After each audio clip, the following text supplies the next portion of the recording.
नमस्कार दोस्तों, स्वागत है आपका आज के मुख्य समाचार में, जिसमें सबसे पहली बड़ी खबर में आपको बताएंगे कि बिहार में हर दिन औसतन 9 हत्या और 4 रेप के बाद तेजस्वी यादव ने मांगा गृह मंत्री का इस्तीफा। दूसरी बड़ी खबर में जिक्र होगा कि संसद में आप सांसदों ने पीएम मोदी को दिखाया एमएसपी का अधिकार 2 के पोस्ट, और इसी के साथ किसानों को आतंकवादी कहने के खिलाफ खोल दिया मोर्चा।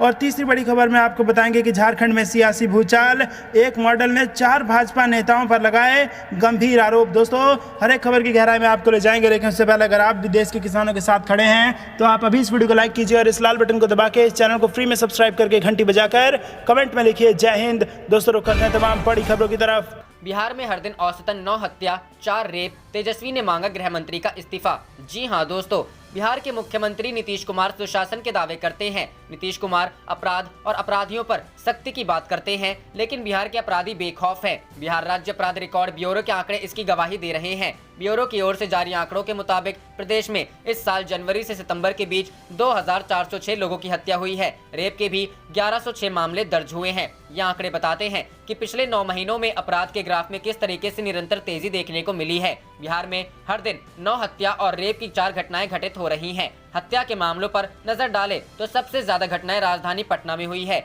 जहां 9 महीने में 159 लोगों की हत्या हुई है। दूसरे नंबर पर गया जिला है, जहां 138 हत्याएं हुई हैं। इस अवधि में 134 हत्याओं के साथ मुजफ्फरपुर तीसरे नंबर पर है। बिहार में अपराध की बढ़ती हुई घटनाओं को लेकर नेता प्रतिपक्ष तेजस्वी यादव ने भी ट्वीट कर सरकार पर हमला बोला है। तेजस्वी यादव ने ट्वीट कर गृह मंत्री का इस्तीफा मांगा है। तेजस्वी यादव ने ट्वीट कर कहा कि बिहार में प्रतिदिन हो रही सैकड़ों हत्याएं, लूट, अपहरण और रेप की घटनाएं ही भाजपा नीति सरकार की मुख्य उपलब्धियां हैं। गृह मंत्री इस्तीफा दें। वहीं दूसरी तरफ बढ़ते अपराध को लेकर पुलिस के अपने तर्क हैं। पुलिस का कहना है कि राज्य में हत्या के जो मामले सामने आए हैं, उनमें से अधिकतर घटनाओं के पीछे जमीनी विवाद या आपसी रंजिश वजह है। रेप के आंकड़ों पर नजर डालें तो हर दिन 4 महिलाओं के साथ रेप की घटनाएं घटित हो रही हैं। गौरतलब है कि गुरुवार को भी भोजपुर जिले में एक आरजेडी नेता की हत्या और कैमूर में एक 4 साल की बच्ची के साथ बलात्कार की घटना सामने आई थी। रुक करते हैं अगली खबर की तरफ। संसद में आप सांसदों ने पीएम मोदी को दिखाए एमएसपी का अधिकार 2 के पोस्ट, किसानों को आतंकवादी कहने के खिलाफ खोला मोर्चा।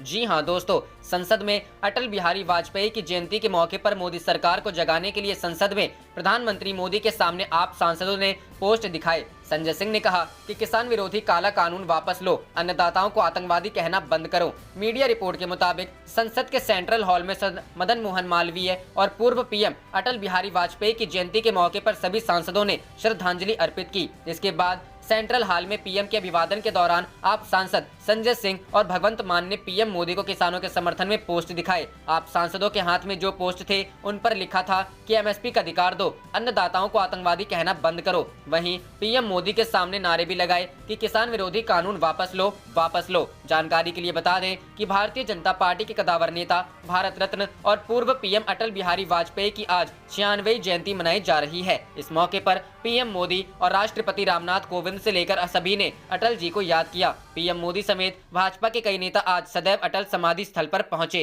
रुक करते हैं अगली खबर की तरफ। झारखंड में सियासी भूचाल, मॉडल ने 4 बीजेपी नेताओं पर लगाए गंभीर आरोप। जी हां दोस्तों, 2013 की एक घटना को लेकर झारखंड के राजनीतिक गलियारों में फिर से हाई वोल्टेज ड्रामा शुरू हो गया है, जहां पर मुंबई के एक मॉडल ने बीजेपी के 4 नेताओं पर सीएम हेमंत सोरेन के खिलाफ गलत बयानबाजी के लिए दबाव डालने का आरोप लगाया है। साथ ही सोशल मीडिया पर अपना एक वीडियो भी जारी किया है। इसी मॉडल ने 2013 में हेमंत सोरेन के खिलाफ रेप का केस दर्ज करवाया था। हालांकि कुछ ही महीनों बाद उसने अपनी शिकायत को वापस ले लिया। अब खबर आ रही है कि किसी अज्ञात व्यक्ति ने बॉम्बे हाईकोर्ट में इस मामले को लेकर याचिका दायर की है। वीडियो में महिला ने कहा कि उन्हें बीजेपी नेताओं की ओर से धमकियां मिल रही हैं, साथ ही उनके खिलाफ गंदे गंदे ट्वीट किए जा रहे हैं। इसके लिए उन्होंने पुलिस को शिकायत मेल कर दी है। साथ ही वो पुलिस से कार्रवाई करने की अपील कर रही है। महिला ने अंत में कहा कि अगर मुझे कुछ हो जाता है तो बीजेपी नेता बाबूलाल मरांडी, निशिकांत दुबे, सुनील तिवारी और जहूर आलम जिम्मेदार होंगे। महिला का वीडियो आते ही तुरंत जीएमएम ने उसे ट्वीट कर लिखा,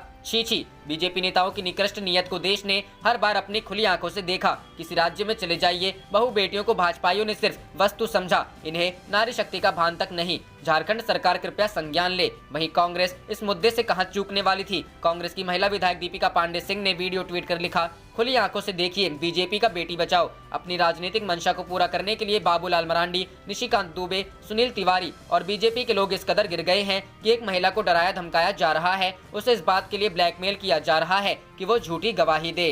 रुख करते हैं अगली खबर की तरफ। किसान यूनियन ने खटखटाया सुप्रीम कोर्ट का दरवाजा, कृषि कानूनों को बताया किसान विरोधी। जी हां दोस्तों, मोदी सरकार द्वारा पारित किए गए 3 कृषि कानूनों के खिलाफ हजारों किसानों का दिल्ली की सीमाओं पर विरोध प्रदर्शन जारी है। इस बीच भारतीय किसान यूनियन की ओर से सुप्रीम कोर्ट में याचिका दायर की गई है। किसान यूनियन ने याचिका दाखिल कर तीनों कृषि कानून को असंवैधानिक करार देते हुए पहले से इस मामले में लंबित मामलों में दखल की गुहार लगाई है। अधिवक्ता AP सिंह के माध्यम से दायर एक याचिका में भारतीय किसान यूनियन के गुट ने दावा किया कि कृषि कानून किसानों के हित में नहीं है, इसके बजाय यह केवल कॉर्पोरेट हितों की प्रमोट करने के लिए लाए गए हैं। याचिका में कहा गया है कि कृषि संबंधित तीनों कानून गैर संवैधानिक हैं और किसानों के खिलाफ है। इस कानून के बाद बाजार समिति खत्म हो जाएगी। याचिकाकर्ता ने अपनी याचिका में कहा है कि मौजूदा कानून के लागू होने के बाद किसान समुदाय के लिए ये भयंकर आपदा की तरह होगा, क्योंकि एक समानांतर बाजार तैयार होगा और उस पर कोई नियंत्रण नहीं होगा।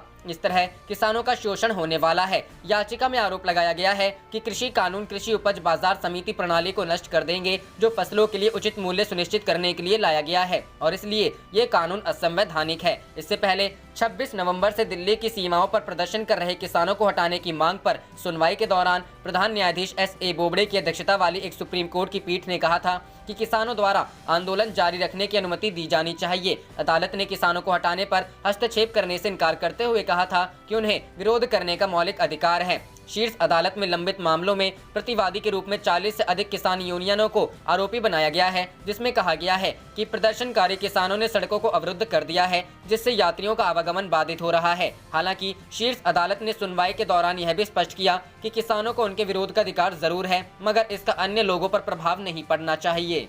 रुख करते हैं अगली खबर की तरफ। क्या गिर जाएगी हरियाणा की खट्टर सरकार? इस्तीफे को लेकर दुष्यंत चौटाला ने कही ये बड़ी बात। जी हां दोस्तों, देश में केंद्र के नए कृषि कानूनों के खिलाफ पिछले 1 महीने से किसानों का आंदोलन जारी है। किसान कई बार हरियाणा के उप मुख्यमंत्री और जननायक जनता पार्टी के अध्यक्ष दुष्यंत चौटाला पर इस्तीफा देने का दबाव बना चुके हैं। इस बीच अब दुष्यंत चौटाला ने अपने इस्तीफे को लेकर बड़ी बात कही है। दुष्यंत चौटाला ने कहा कि जिस दिन उन्हें लगेगा कि वह हरियाणा में न्यूनतम समर्थन मूल्य सुनिश्चित करने में अक्षम है, उस दिन पद से इस्तीफा दे देंगे। राज्य में खट्टर सरकार जजपा के समर्थन में चल रही है। दुष्यंत चौटाला ने कहा कि केंद्र के नए कृषि कानूनों में कई संशोधनों की जरूरत है। उन्होंने प्रदर्शन कर रहे किसानों से ठोस सुझाव देने का अनुरोध किया। उप मुख्यमंत्री ने कहा, मेरा मानना है कि कानूनों में कई संशोधन होने चाहिए। इस पर हमने केंद्र सरकार को पहले कई सुझाव दिए हैं और वे भी कई सुझावों पर सहमत थे। मेरे ख्याल से केंद्र सरकार उन संशोधनों को शामिल करने के लिए तैयार है। उप मुख्यमंत्री ने कहा कि अगर किसानों को लगता है तो कानूनों में और संशोधन या बदलावों की जरूरत है तो मैं मध्यस्थता करने को इच्छुक हूं। अगर केंद्र सरकार मुझे उन संशोधनों परिवर्तनों पर मध्यस्थता करने की जिम्मेदारी सौंपती है जो शामिल नहीं किए जा रहे हैं, मैं तैयार हूं। एक सवाल के जवाब में चौटाला ने कहा कि केंद्र सरकार बार बार किसान संघों को बातचीत के लिए आमंत्रित कर रही है और अपनी मांग के संबंध में ठोस सुझाव देने की जिम्मेदारी इन संघों की है।